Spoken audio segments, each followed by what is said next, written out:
என் அன்பார்ந்த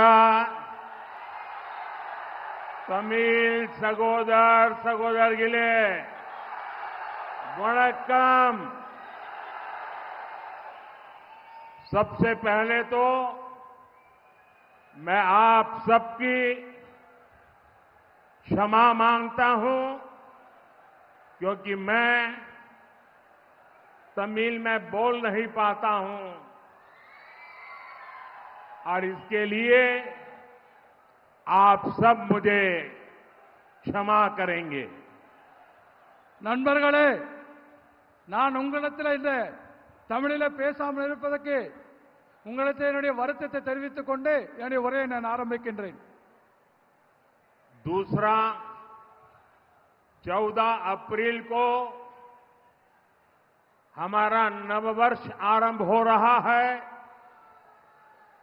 मैं आप सबको नववर्ष की अनेक अनेक शुभकामनाएं देता हूं और मुझे पक्का विश्वास है कि आने वाला वर्ष तमिलनाडु के विकास की यात्रा को और मजबूत बनाएगा और ये चुनाव उसमें आपका उत्साह, उमंग, नई ताकत भर देगा। நண்பர்களே, இந்த 2024ஆம் ஆண்டு வர இருக்கின்ற தமிழ் புத்தாண்டு தினத்திற்கு என்னுடைய வாழ்த்துக்களை அத்தனை பேருக்கும் நான் தெரிவித்துக் கொள்கிறேன்। வருகின்ற ஆண்டு நம்முடைய அத்தனை பேருக்கும் வளர்ச்சி மிகுந்த ஒரு ஆண்டாக, மிக சிறப்பானது ஒரு ஆண்டாக அமைவதற்காக நான் உங்கள் அத்தனை பேருக்கும் வாழ்த்துக்களை உங்களோடு நான் பரிமாறிக்கொள்வதிலே மிக்க மகிழ்ச்சி அடைகின்றேன்। जो लोग दिल्ली में बैठे हैं उनको शायद पता नहीं चलता होगा कि वेलूर की धरती, तमिलनाडु की धरती नया इतिहास बनाने जा रही है। டெல்லியில் அமர்ந்தவருக்கு என்ன தெரியும்? வேலூரை இத்தனை பெரிய எழுச்சியான ஒரு கூட்டம் இருந்திருப்பதை இன்றைக்கு அத்தனை பேரும் டெல்லியிலிருந்து பார்த்து கொண்டிருப்பார்கள்। ये आपका प्यार, ये आपके आशीर्वाद, तमिलनाडु के प्रति मेरा जो समर्पण है, उस समर्पण को और अधिक प्रेरणा देते हैं और अधिक पवित्र बना देते हैं। और इसलिए मैं तमिलनाडु के लोगों का जितना अभिनंदन करूं उतना कम है। நண்பர்களே, உங்களுடைய அன்பு அத்தனை எனக்கு இருக்கின்றது, உங்களுடைய ஆசீர்வாதம் எனக்கு இருக்கின்றது। ஆகவே என்னுடைய அத்தனையும் நான் உங்களுக்கு அர்ப்பணமாக செய்து கொண்டு இந்த தமிழ்நாடு தமிழ் மக்களுக்காக என்னுடைய அத்தனையும் நான் வளர்ச்சிக்காக நான் என்னுடைய முழு திறமையை பயன்படுத்த உங்களுக்கு சொல்லிக் கொள்கின்றேன்। वेलूर की ऐतिहासिक, पौराणिक और वीरता से भरी इस धरती को मैं श्रद्धापूर्वक प्रणाम करता हूं। मैं यहां विराजमान जलगंडेश्वर शिव और भगवान मुरुगन के चरणों में नमन करता हूं। ब्रिटिश रूल के खिलाफ इस धरती पर बहुत बड़ी क्रांति हुई थी और वही वेलूर फोर्ट और वेलूर की धरती एक बार फिर हिस्ट्री बनते देख रही है। बीजेपी और एनडीए को तमिलनाडु में अपार जन समर्थन मिल रहा है। पूरा तमिलनाडु कह रहा है, एक बार फिर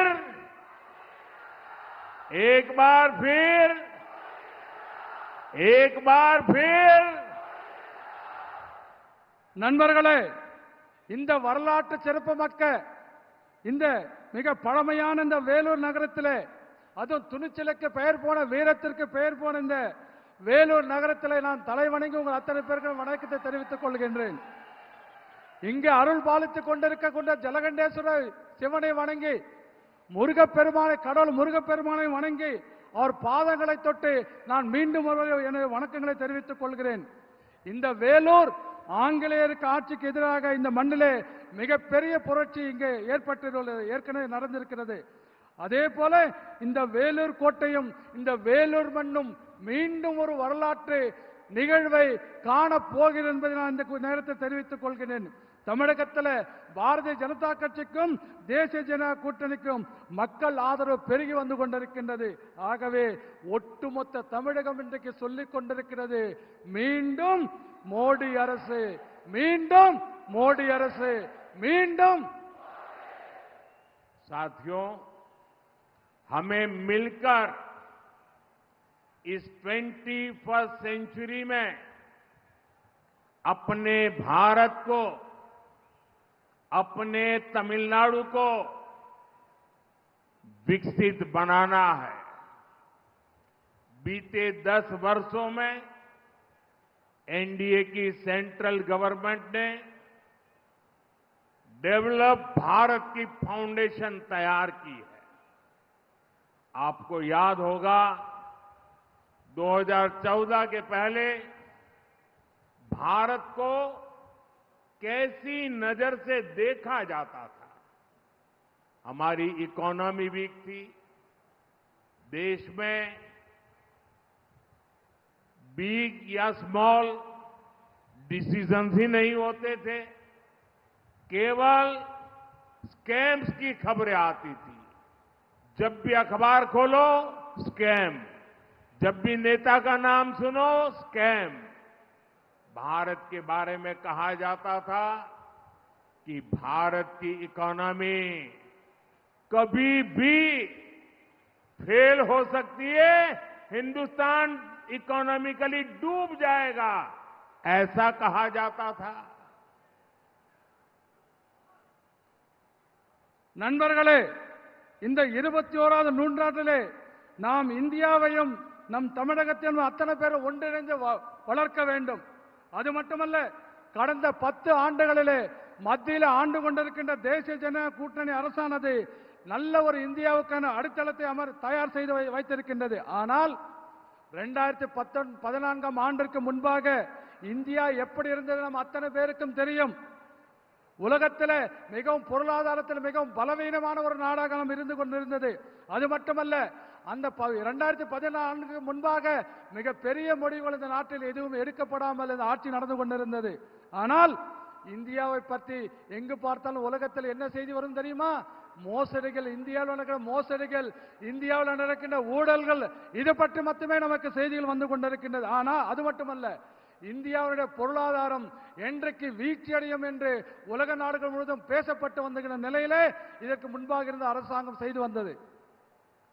वही भारत आज दुनिया की एक ताकत बनकर के उभर रहा है और मुझे खुशी है कि इसमें तमिलनाडु की बड़ी भूमिका रही है। भारत को स्पेस सेक्टर में आगे ले जाने में तमिलनाडु का बहुत बड़ा कंट्रीब्यूशन रहा है। भारत को मैन्युफैक्चरिंग में आगे ले जाने में तमिलनाडु का हार्ड वर्क रहा है। मुझे विश्वास है तमिलनाडु में बन रहा डिफेंस कॉरिडोर इस राज्य को नई ऊंचाई पर ले जाएगा। तमिलनाडु के युवाओं के टैलेंट ने भारत के इकोसिस्टम को भी मजबूती दी है। இந்தியா இன்றைக்கு உலகத்தில் வல்லரசாக மாறி வந்து கொண்டிருக்கின்றது. அது மட்டுமல்ல, மேலும் தமிழகம் இதற்காக வல்லரசாக மாறுவதில் தமிழகத்தின் பங்கு மிக பெரிய பங்காக இருப்பது எனக்கு பெரிய மகிழ்ச்சி அளிக்கின்றது. விண்வெளி துறையிலே இந்தியாவை முன்னெடுத்துக் கொண்டு செல்வதிலே தமிழகம் மிகப்பெரிய பங்கை வகித்து வந்து கொண்டிருக்கின்றது. உற்பத்தியிலே இந்தியாவை முன்னோக்கி கொண்டு செல்வதிலே தமிழகம் மிக கடுமையாக உழைத்துக் கொண்டிருக்கின்றது பெரியோர்களே. அதே போல தமிழகத்தில் அமைந்திருக்கின்ற ராணுவ பாதுகாப்பு உற்பத்தி மையங்கள் அதன் மூலமாக பாதுகாப்பு துறையிலே உற்பத்தி செய்வதன் மூலமாக தளவாடங்கள் உற்பத்தி செய்வதன் மூலமாக தமிழகத்தை மிகப்பெரிய ஒரு உச்சத்திற்கு கொண்டு செல்லும் என்று நான் மிகவும் நம்பிக்கையோடு இருந்து கொண்டிருக்கின்றேன். அதே போல தமிழர்களுடைய திறமை இந்தியாவினுடைய இந்த அருமையான வளர்ந்து வருகின்ற சூழலுக்கு மேலும் வலுவை சேர்க்கின்ற வகையில் அமைந்திருப்பதிலே நான் மகிழ்ச்சி அடைகின்றேன். साथियों, एनडीए सरकार बेलूर के लोगों की एस्पिरेशंस को ध्यान में रखते हुए काम कर रही है। उड़ान स्कीम के तहत बन रहा बेलूर का एयरपोर्ट जल्द ही पूरा हो जाएगा। इससे बेलूर एयर कनेक्टिविटी के मैप पर आ जाएगा। इससे यहां पढ़ने वाले स्टूडेंट्स को भी बहुत हेल्प होगी। चेन्नई बेंगलुरु इंडस्ट्रियल कॉरिडोर भी बेलूर से होकर गुजर रहा है। इससे यहां की कनेक्टिविटी मॉडर्न होगी। 2014 के बाद से ही एनडीए सरकार ने इस क्षेत्र में रेलवे के विकास के लिए भी बहुत काम किया है। कई स्टेशनों पर रेलवे प्लेटफॉर्म की लंबाई भी बढ़ाई गई है ताकि ज्यादा लंबी ट्रेनें वहां रुक सके। நண்பர்களே, வேலூர் மக்களுடைய எதிர்பார்ப்புகள் அதை மனதிலே கொண்டுதான் தேசிய ஜனநாயக கூட்டணியுடைய அரசாங்கம் செயல்பட்டுக் கொண்டிருக்கின்றது. அதே போல உடான் திட்டத்தின் கீழே இந்த வேலூர் விமான நிலையம் விரைவில் முடிக்கப்படுவது மட்டுமல்ல, இந்த வேலூரை இந்திய வரைபடத்திலே விமான நிலையம் இருக்கக்கூடிய வரைபடத்திலே கொண்டுகின்ற கட்டாயம் நிச்சயம் சேர்ப்போம் என்று இதன் மூலம் சொல்லிக் கொள்கிறேன். இதன் காரணமாக விமான நிலையம் இங்கு வந்தால் படிக்கின்ற மாணவர்களுக்கு இது மிகவும் உதவியாக இருக்கும் என்று நான் சொல்லிக்கொள்ள ஆசைப்படுகின்றேன். அதே போல சென்னை பெங்களூரில் இருக்கின்ற தொழில் வழித்தடம் என்று சொல்லக்கூடிய இண்டஸ்ட்ரியல் கார்டு என்று சொல்லக்கூடிய தொழில் வழித்தடம் வேலூர் வழியாகத்தான் செல்லுகிறது. ஆகவே இதன் காரணமாக இது மிகவும் நவீனமயமான ஒரு ஊராக மாறிக்கொண்டிருக்கும் என்பதை நாம் கண்டுகொள்ள முடியும். 2014 முதல் தேசிய ஜனநாயக கூட்டணி அரசு இந்த பகுதியில் இருக்கிற ரயில்வே துறைக்காக ரயில்வே துறை மேம்பாட்டிற்காக பல்வேறு பணிகளை செய்திருக்கின்றோம். பல ரயில்வே நிலையங்களிலே பிளாட்ஃபார்ம் என்று சொல்லக்கூடிய ரயில் நடைமேடைகளின் நீளம் அதிகரிக்கப்பட்டுள்ளது. ஆகவே அதிதூர ரயில் வண்டிகள் இங்கே நிற்பதற்கு அது ஏதுவாக இருந்து கொண்டிருக்கின்றது. साथियों, तमिलनाडु के लिए एक डेवलप भारत का नेतृत्व करने का समय है, लेकिन डीएमके तमिलनाडु को पुरानी सोच में, पुरानी पॉलिटिक्स में फंसाकर रखना चाहती है। पूरी डीएमके एक फैमिली की कंपनी बनकर रह गई है। डीएमके की फैमिली पॉलिटिक्स की वजह से तमिलनाडु के यूथ को आगे बढ़ने का मौका नहीं मिल रहा है। डीएमके से चुनाव लड़ने और डीएमके में आगे बढ़ने के लिए 3 मेन क्राइटेरिया है, 3 मेन क्राइटेरिया है।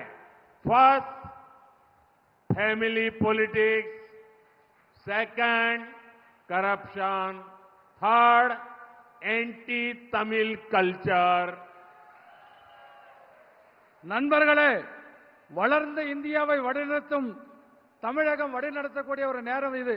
ஆனால் தமிழகத்தைச் சேர்ந்த திராவிட முன்னேற்ற கழகம் இன்னும் பழைய சிந்தனையில் இருந்து கொண்டிருக்கிறது மட்டுமல்ல, பழைய அரசியலை செய்து இதிலே நம் அத்தனை பேரும் இதிலே சிக்க வைக்க முயற்சி செய்து கொண்டிருக்கின்றது. ஒட்டுமொத்த திராவிட முன்னேற்ற திமுகவும் திமுக குடும்ப சொத்தாக நிறுவனமாக அது மாறிவிட்டது என்பதை நாம் புரிந்து கொள்ள வேண்டும். திமுகவுடைய குடும்ப அரசியல் காரணமாக தமிழக இளைஞர்கள் முன்னேற முடியாமல் இங்கே வாய்ப்பே இல்லை, முன்னேறதுக்கு வாய்ப்பே இல்லை என்பதை நான் சொல்லிக் கொள்கின்றேன். அதே போல திராவிட முன்னேற்ற கழகம் திமுக இருந்து நீங்கள் தேர்தலை போட்டி போடணும்னு சொன்னா அதுல 3 விஷயம் திமுகவில் முக்கியமா வச்சிருக்காங்க. ஒண்ணு, நீங்க மிகப்பெரிய குடும்பத்திலிருந்து வந்திருக்க அரசியல் குடும்பத்திலிருந்து வந்திருக்கணும். 2வது, ஊழல் பண்ணணும். ஊழல் தான் மிகப்பெரிய அளவுகோல் உங்களுக்கு தெரிஞ்சிருக்கணும்.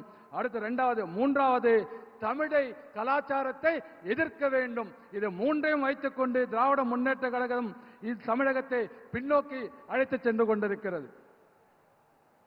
करप्शन पर तो डीएमके ने पहला कॉपीराइट करवाया हुआ है। पूरी फैमिली मिलकर तमिलनाडु को लूटने का काम कर रही है। अभी खुलासा हुआ है कि सैंड स्मगलर्स ने 2 इयर्स में तमिलनाडु का 4600 करोड़ रुपीस का लॉस किया है। आप कल्पना करिए, पूरे तमिलनाडु में लूट का कितना बड़ा खेल चल रहा है। हम केंद्र सरकार से तमिलनाडु के लिए, विकास के लिए हजारों करोड़ रुपए भेजते हैं। ये पैसा भी डीएमके के करप्शन की भेंट चढ़ जाता है। ஊழலுக்கு முதல் உரிமை, காப்பீட்டு உரிமை யார் வச்சிருக்காங்கன்னா திமுக தான் அந்த ஊழலை செய்வதற்கு ஒட்டுமொத்த அத்தாரிட்டி அந்த தமிழ்நாட்டில் இருந்து கொண்டிருக்கின்றது. அதே போல ஒட்டுமொத்த குடும்பமும் சேர்ந்து தமிழகத்தை கொள்ளையடிக்கிறத எந்த வேலையும் செய்யறதில்ல. வெறும் கொள்ளையடிக்கிறத மட்டுமே தமிழ்நாட்டில் திமுக குடும்பம் செய்து கொண்டிருக்கிறது. கடந்த 2 வருஷத்துல மணல் கொள்ளைக்காரர்கள் மட்டும் கிட்டத்தட்ட 4600 கோடி ரூபாய்க்கு இழப்பை ஏற்படுகிற வகையில மணல் இங்கே கொள்ளையடிக்கப்பட்டிருக்கின்றது. அப்படி பார்த்தா கொஞ்சம் கற்பனை பண்ணி பாருங்க, தமிழ்நாடு முழுவதும் எந்த அளவுக்கு இந்த கொள்ளையடிக்கின்ற விளையாட்டு சர்வ சாதாரணமாக நடந்து கொண்டிருப்பதை நாம கொஞ்சம் கற்பனை செய்து பார்க்க வேண்டும். அதே போல தமிழகத்துடைய வளர்ச்சிக்காக ஆயிரக்கணக்கான கோடி ரூபாய்களை மத்திய அரசாங்கத்தை நாம் இங்க அனுப்பிச்சிட்டு இருக்கோம். ஆனா அதை திமுக தன்னுடைய ஊழலுக்காக பயன்படுத்திக் கொண்டு முழுவதுமாக ஊழல் செய்து அதை கழிவறம் செய்து கொண்டிருக்கின்றது. डीएमके ने तमिलनाडु और देश के भविष्य, हमारे छोटे छोटे बच्चों को नहीं छोड़ा है। स्कूल तक ड्रग्स कारोबार का शिकार हो गए हैं। इन ड्रग्स माफियाओं को किसका संरक्षण हासिल है? एनसीबी ने जिस ड्रग लॉर्ड को गिरफ्तार किया है, उसके संबंध किस फैमिली से है, ये पता चलना ही चाहिए। इस चुनाव में तमिलनाडु की जनता इन सब पापों का हिसाब करेगी।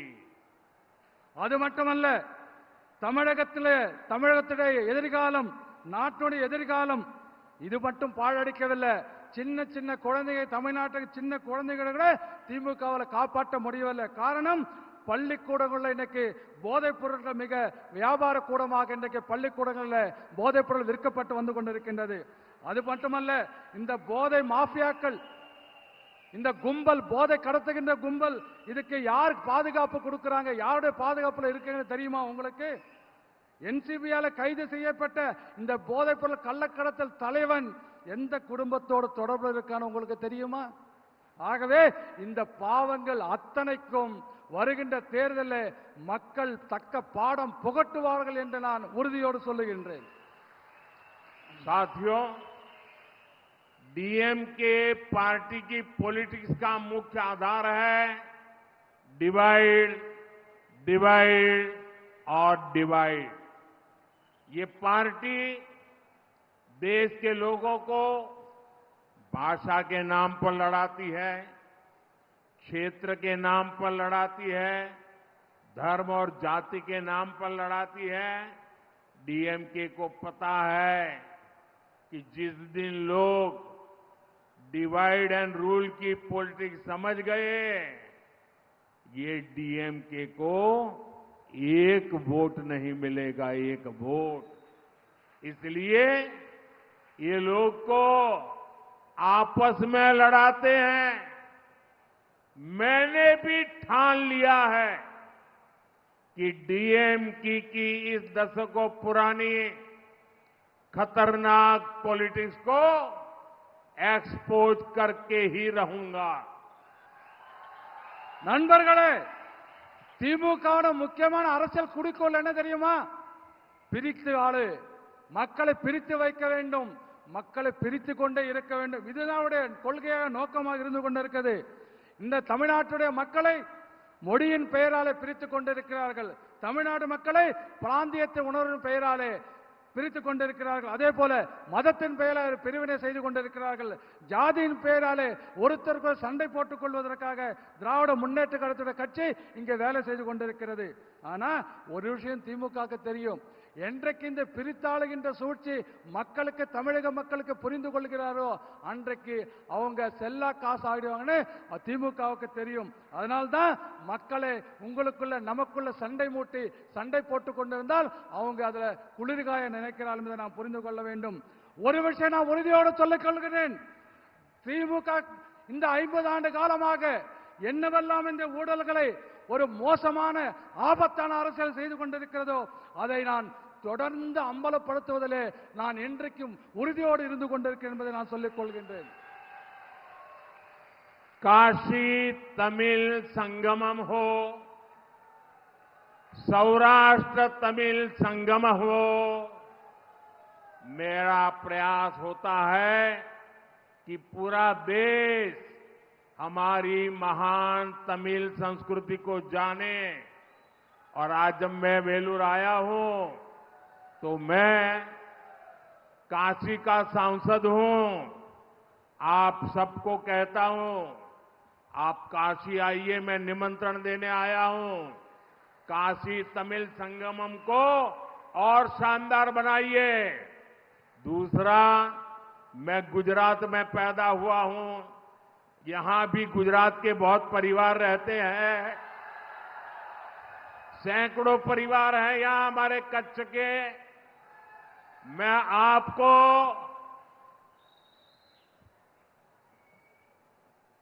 सौराष्ट्र तमिल संगम के लिए भी एक गुजराती के नाते निमंत्रण देता हूं। और जो यहां सौराष्ट्री तमिल है वो अपने गांव आए, अपनी कुलदेव का को दर्शन करे, ये हमेशा मेरा आपको निमंत्रण है। मैं यूनाइटेड नेशंस में तमिल भाषा में बोलने का प्रयास करता हूं ताकि पूरी दुनिया को पता चले कि हमारी तमिल विश्व की सबसे प्राचीन भाषा है। मेरे इन प्रयासों के बीच डीएमके की सच्चाई क्या है? मैंने जब संसद में तमिलनाडु के गौरव पवित्र सेंगोल की भारत की पार्लियामेंट में स्थापना करवाई तो डीएमके पार्टी ने उसका भी बायकॉट किया था। காசி தமிழ் சங்கம், அதே போல சௌராஷ்டிர தமிழ் சங்கம் எதுவாக இருந்தாலும் கூட நமது மகத்தான பண்பாட்டை இந்த நாடு முழுவதும் அறிய வேண்டும் என்பது எனது முயற்சியாக இருந்து கொண்டிருக்கிறது. நான் காசியினுடைய நாடாளுமன்ற உறுப்பினராக இங்க வந்திருக்கின்றேன். ஆகவே குஜராத்தில் கூட நான் இருந்திருக்கேன். இங்க குஜராத் மக்கள் நிறைய பேர் வந்திருக்கீங்க எனக்கு தெரியும். ஆகவே அதற்காக சௌராஷ்டிரா தமிழ் சங்கம் என்று கூட நான் இங்க ஏற்பாடு செய்திருக்கின்றேன். அது மட்டுமல்ல, ஐக்கிய நாடுகள் சபையில, யுஎன் சபையில், ஐக்கிய நாடுகள் சபையிலே நான் தமிழ் மொழியில பேசுவதற்கு முயற்சி செய்து கொண்டிருக்கின்றேன். ஆனால் செய்வது மட்டுமல்ல, உலகத்திலேயே மிகவும் பழமையான மொழி தமிழ் மொழி என்பதை உலகம் முழுவதும் சொல்வதற்காக நான் முயற்சி செய்து கொண்டிருக்கின்றேன். ஆனால் என்னுடைய இந்த முயற்சிகளுக்கு திராவிட முன்னேற்ற கழகம் திமுக என்ன தெரியுமா, அவருடைய நிலைப்பாடு என்ன தெரியுமா? நாடாளுமன்றத்தில் தமிழகத்திலிருந்து வந்திருக்கக்கூடிய புனிதமான செங்கோலை நாடாளுமன்ற மைய மண்டபத்தில் நான் வைக்கின்ற பொழுது திராவிட முன்னேற்ற கழகம் அதை புறக்கணித்து என்பதை நீங்க இந்த திமுக புறக்கணிப்பதை நாம் புரிந்து கொள்ள வேண்டும். साथियों, कांग्रेस और डीएमके पार्टी के एक और पाखंड की चर्चा आज पूरा देश कर रहा है। जब कांग्रेस की सरकार थी तब कई दशक पहले इन लोगों ने कच्चा तीवू आइलैंड श्रीलंका को दे दिया। किस कैबिनेट में ये निर्णय हुआ, किसके फायदे के लिए फैसला हुआ, इस पर कांग्रेस की बोलती बंद है। बीते वर्षों में उस आइलैंड के पास जाने पर तमिलनाडु के हजारों मछुआरे गिरफ्तार हुए हैं, उनकी बोटें गिरफ्तार कर ली गई है।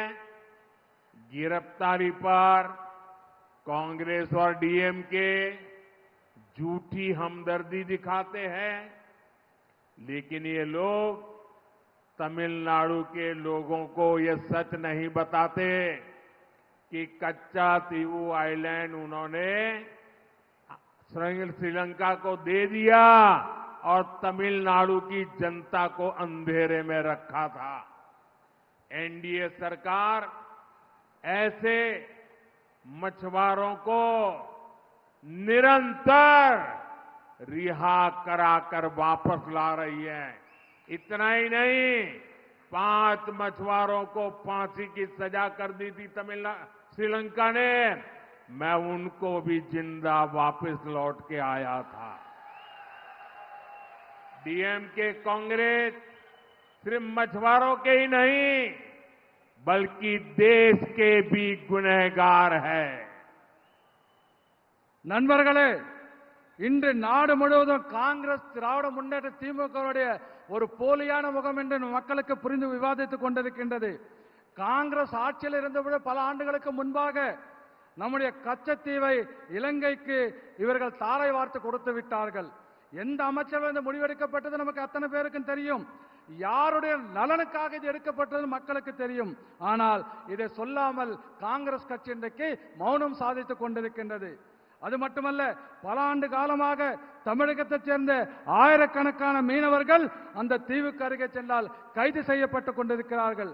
காங்கிரசும் திராவிட முன்னேற்ற கழகம் திமுகவும் இவர்கள் மீது ஒரு பொய்யான அனுதாபத்தை மட்டுமே காட்டிக் கொண்டிருக்கின்றது. ஆனால் கச்சத்தீவு இலங்கைக்கு நாங்கள் தான் கொடுத்தோம் என்ற உண்மை அவர்கள் மக்களுக்கு சொல்வதே இல்லை. இத்தகைய மீனவர்களை கடந்த 10 ஆண்டு காலமாக பல்வேறு முறையிலே தேசிய ஜனநாயக கூட்டணி அரசாங்கம் அவர்களை விடுவித்துக் கொண்டிருக்கின்றோம். அது மட்டுமல்ல, 5 பேர் தூக்கு தண்டனை பெற்ற 5 பேர் தமிழக மீனவர்களை நான் பொறுப்பேற்றுக் கொண்ட பிறகு இலங்கையில் இருந்து அவர்களுக்கு தண்டனை ரத்து செய்து அழைத்து நான் இங்கு வந்திருக்கிறேன் என்பதும் நீங்கள் புரிந்து கொள்ள வேண்டும். அது ஆகவே திமுகவும் காங்கிரசும் மீனவர்களுக்கு மட்டுமல்ல இந்த தமிழ்நாட்டிற்கு துரோகம் செய்தவர்கள் என்பதை நாம் புரிந்து கொள்ள வேண்டும். साथियों, मेरे मन में बेलूर के लिए हमेशा से एक विशेष श्रद्धा रही है। जब मैं गुजरात का सीएम था तब भी मैं श्रीपुरम नारायणी मंदिर यानी गोल्डन टेम्पल आया था।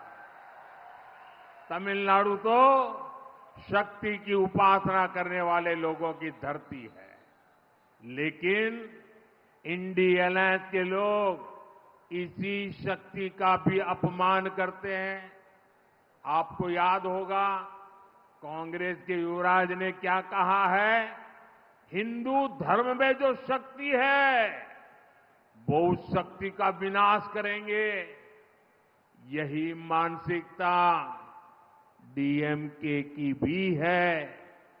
ये लोग एक सनातन के विनाश की बात करते हैं, राम मंदिर का बहिष्कार करते हैं। நண்பர்களே, வேலூர் மீது எனக்கு எப்போதும் ஒரு தனியான ஒரு மரியாதை இருந்து கொண்டிருக்கிறது. ஏனென்று சொன்னால், நான் குஜராத்தில் முதலமைச்சராக இருந்த பொழுது இங்கு இருக்கக்கூடிய ஸ்ரீபுரம் நாராயண கோயிலுக்கு தங்க பொற்கோயிலுக்கு நான் வருகை தந்திருக்கின்றேன்.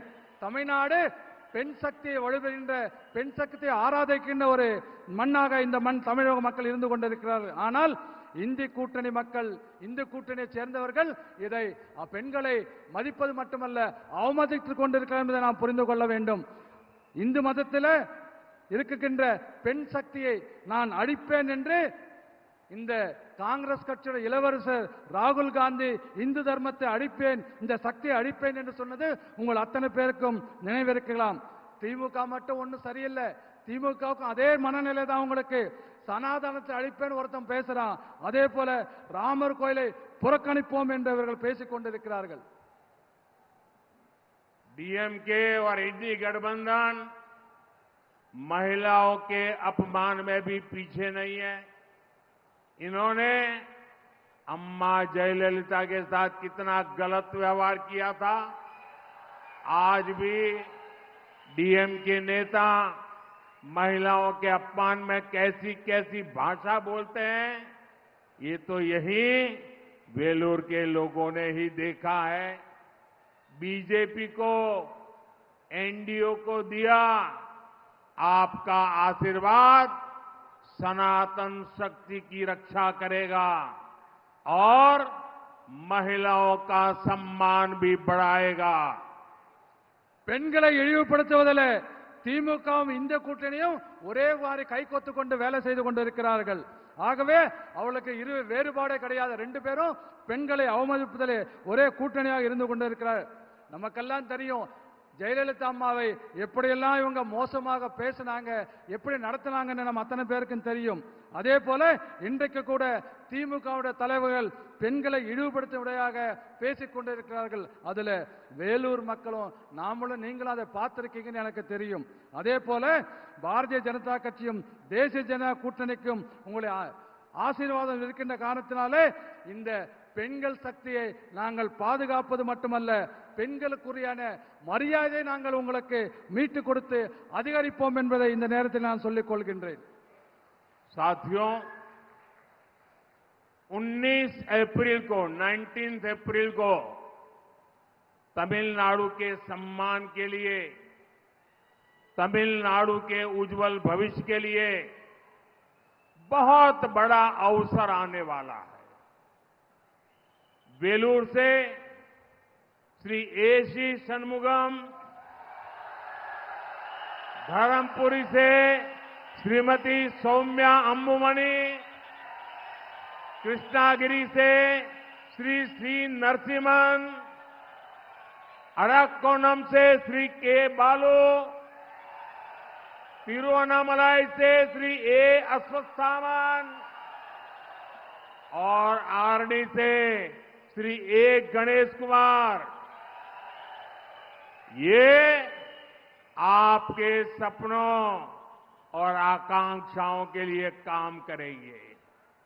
19 अप्रैल को एनडीए के पक्ष में आपका एक एक वोट तमिलनाडु के भविष्य की गारंटी बनेगा। इदो मोदी इन गारंटी।